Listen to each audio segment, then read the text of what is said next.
Let's make something unique, something vegetarian. As always, something delicious and impossibly kosher. Curry tofu, here we go. If you're able to find kosher red curry paste, start with that. If not, here's how to make some yourself. Start off with 5 cloves of garlic. Chop them really well. No, I mean really well.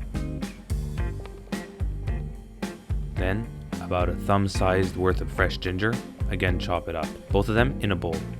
Add about half a teaspoon of lemon zest, then a teaspoon of cumin, a teaspoon of turmeric, a bit of black pepper, okay, a drop more, a tablespoon of brown sugar, a teaspoon of salt, a nice tablespoon of soy sauce, a tablespoon of ketchup, 1 ground bay leaf, and finally 4 tablespoons of coconut milk.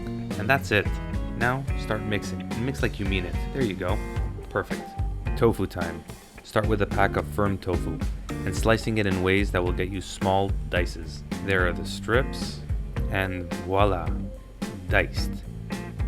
Cooking time. In a pot, add a good amount of canola oil on high heat. When it's nice and hot, in goes the tofu. Mix it around regularly to get a good brown fry on them. And while you're at it, don't be shy.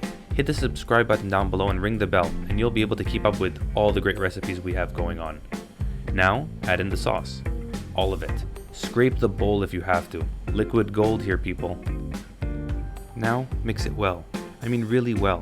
And let it boil on medium heat for about 5 minutes. And then, on a bed of rice, pour the tofu and plenty of that sauce. Now look at its steam.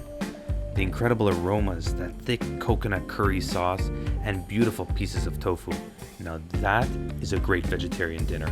Coconut curry tofu right here on Impossibly Kosher. Like that video? Don't forget to hit the subscribe button down below, give us a thumbs up, and hit that bell to get notified of future videos just released.